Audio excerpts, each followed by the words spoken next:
বুঝছো ছোট ভাই, এই যে দোকানটা 20 বছর আগে আমার বাবা 2 লাখ টাকা সাত ছিল, কিন্তু আমার বাপে কিনে নাই। আর এই দোকানটার দাম এখন 1 কোটি টাকা। কি ভুলটা করলো তখন আমার বাপে? সারা জীবন খেলে আমার বাপে খাওয়াইছে আঙ্গলে, কিন্তু ভবিষ্যতে কিছু করে না। এ শরীফ, সুজন, কি খবর? এই জায়গার মধ্যে দাঁড়া রইছো? আরে ভাই, সুজনটা ফাঁসিনা মালের কথা কইতাছি। 20 বছর আগে যে দোকান আমার বাপের 2 লাখ টাকা সাত ছিল, কিন্তু আমার বাপে যে কিনে নাই গিয়া, আর এখন এই দোকানের দাম 1 কোটি টাকা। এই গল্পই কইতাছি সুজন রে। তোমার আব্বাই কিনে নাই, তুমি কিনে লও, এখন তোমার তো 1 কোটি টাকা আছে। আরে ভাই, কি কথা কোন আপনি? আঙ্গ যে বড় সংসার, এই সংসার চালাই কি 1 কোটি টাকা দিয়ে আমি দোকান কিনতে মু? আস্তা নয়, তুমি কিনতে পারতাছো না। আচ্ছা, আনুমানিক আজ থেকে 20 বছর পর এই দোকানটার দাম কত হইতে পারে? আমার একটু আইডিয়া দাও তো। কত হইবে? ধরেন 10-15 কোটি।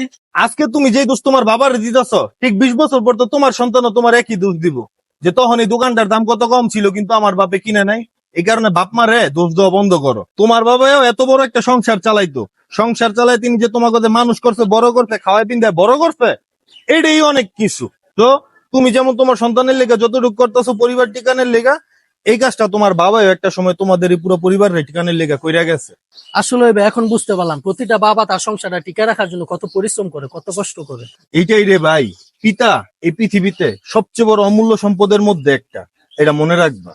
হ্যাঁ ভাই, ঠিকই কইছেন। আর ভাই, সবচেয়ে বড় কথা কি, আপনার বাবা তো আপনার লাগে অনেক অনেক জায়গা সম্পত্তি করেছে, এর লাগে অনেক সুন্দর ফাঁকা কথা হইতাছেন মিয়া। টব্বা টব্বা কথা কোন, হ্যাঁ? ইমোশনাল ভিডিওর মধ্যে ফানি সিন দিয়ে বললো, হা গলে তো চুদলিং